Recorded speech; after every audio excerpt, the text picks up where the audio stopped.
बिल्कुल। ईस्ट दिल्ली की बात करें तो ईस्ट दिल्ली में जो सेलिब्रिटी फैक्टर कांग्रेस ने यूज करने की कोशिश की थी साउथ दिल्ली में, ईस्ट दिल्ली में बीजेपी ने वो फैक्टर यूज किया और कहीं ना कहीं कांग्रेस को जिस फैक्टर का नुकसान हुआ वही पैराशूट कैंडिडेट का फायदा बीजेपी को नजर आ रहा है ईस्ट दिल्ली में। तरुण, बिल्कुल गौतम गंभीर को पैराशूट कैंडिडेट ही कहा जाएगा। लवली ने बहुत बेहतर इलेक्शन लड़ा है और 1998 के बाद से अपना गांधीनगर का चुनाव वो कभी भी नहीं हारे थे। यही कारण है कि आम आदमी पार्टी ने अपना पूरा दमखम आतिशी के ऊपर लगाया हुआ था। बावजूद इसके हमारे एग्जिट पोल के अंदर आम आदमी पार्टी बहुत बुरा प्रदर्शन यहाँ पे करती हुई दिखाई दे रही है और तीसरे नंबर पर यहाँ पर खिसक गई है। कहा जाता है कि ओखला और जंगपुरा के अंदर जहाँ पे माइनॉरिटी का अच्छा दमखम है वहाँ पर एक तरफा लवली को वोट नहीं पड़ा है। ये कारण इसलिए भी माना जाता है कि अंदर खाने लवली का विरोध संदीप दीक्षित की तरफ से किया गया और शीला दीक्षित को भी उन्होंने कुछ आपत्तिजनक बोला था और अमित शाह के साथ जो उनकी तस्वीर थी जब उन्होंने बीजेपी ज्वाइन किया था तो उनके जो अंदर ही पार्टी के अंदर जो उनके विरोधी थे उन्होंने वो तस्वीरें दिखा दिखाकर माइनॉरिटीज को ये बताने की कोशिश की कि अरविंदर सिंह लवली बेशक कांग्रेस का उम्मीदवार है लेकिन उसकी सांठगांठ बीजेपी और आरएसएस के साथ है जिसका खामियाजा लवली को भुगतना पड़ा। लेकिन यहाँ पर लवली अपने आप को संदीप दीक्षित की चूंकि सीट थी अपने आप को एक एस्टेब्लिश करने में लीडर करने में कामयाब यहाँ पर होते हुए दिखाई दिए हैं और यहाँ पर लेकिन गौतम गंभीर को वो बहुत कड़ी चुनौती दे सकते थे लेकिन आतिशी भी यहाँ पर पूरे दमखम के साथ लड़ी। सरकार का पूरा सपोर्ट था, वोट स्प्लिट हुआ, इस कारण कांग्रेस यहाँ पर वीक हो गई। विश्वजीत ने मान के चला जाए कि आतिशी कहीं ना कहीं वोट कटवा साबित हुई है क्योंकि अरविंदर सिंह लवली दिल्ली कांग्रेस का बहुत बड़ा चेहरा है। देखिए वोट कटवा तो साबित हुई है लेकिन आम आदमी पार्टी की सबसे मजबूत उम्मीदवार मानी जा रही थी। डिप्टी सीएम मनीष सिसोदिया की सबसे बड़ी पहली पसंद, क्योंकि शिक्षा में काफ़ी काम करने की बात जो भी उपलब्धियां सरकार गिना रही है वो आतिशी की वजह से ही गिना रही है। उसी को आगे करके प्रोजेक्ट किया गया था कि आतिशी आएंगी तो शिक्षा में आमूलचूल परिवर्तन आ जाएगा। जो अभी सरकार कह रही है वही एक आधार उस वक्त भी था और करीब सबसे बड़ी बात थी कि करीब 6 लाख, आतिशी ने खुद प्रेस कॉन्फ्रेंस कर कहा था कि करीब 6 लाख पेरेंट्स के लगातार वो टच में है, सीधे टच में है और वो पेरेंट्स है जो कि सरकारी स्कूलों में पढ़ते हैं, उनका डेटाबेस आम आदनी पार्टी ने तैयार कराया था।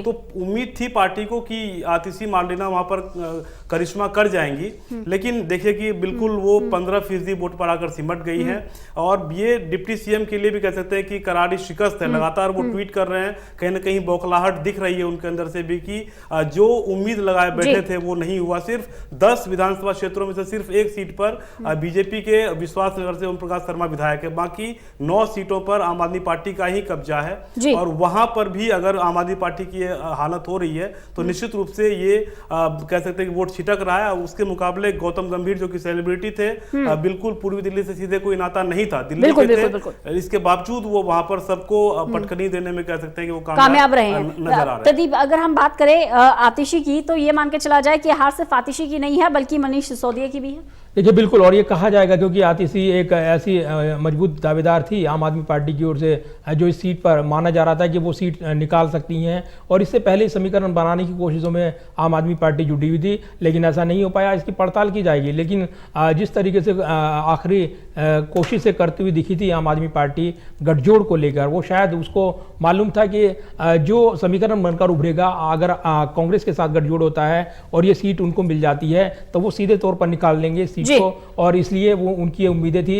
ये सबसे घनी सघन आबादी वाला क्षेत्र है लोकसभा क्षेत्र और इसीलिए इसमें अगर समीकरण देखें आप अलग अलग विधानसभाओं के, वो ये बयान करते हैं कि अलग अलग मुद्दे हैं और उन अलग अलग मुद्दों को साधने की कोशिश अलग अलग राजनीतिक दल कर रहे थे लेकिन कमोबेश इस सीट पर भी वही हुआ है जो उम्मीद की जा रही थी। बीजेपी बढ़त बना रही है तो सीधा मतलब ये है कि यहाँ महेश गिरी का टिकट कटा लेकिन जो नया चेहरा लाया गया सेलिब्रिटी के तौर पर जो गौतम गंभीर, वो भले ही उनकी व्यक्तिगत राजनीतिक कोई अनुभव ना हो लेकिन वो कहीं ना कहीं अगर चुनाव जीत रहे हैं तो आप कहेंगे जरूर कि ये बीजेपी की जीत है और इसमें उम्मीदवार का कोई योगदान नहीं। बिल्कुल बीजेपी की जीत है और उससे ज्यादा मोदी की जीत है। प्रधानमंत्री नरेंद्र मोदी को ही बीच में रखा गया। सुजीत जी, आप ईस्ट दिल्ली लोकसभा सीट पर क्या समीकरण देखते हैं? बहुत संक्षेप में देखिए, बताइए। जैसा कि प्रदीप जी ने कहा कि गठबंधन के सहारे कहीं ना कहीं ऐसा लग रहा है कि जो चुनाव पूरा हुआ दिल्ली में लोकसभा का, उसमें आम आदमी पार्टी गठबंधन के ही सहारे थी।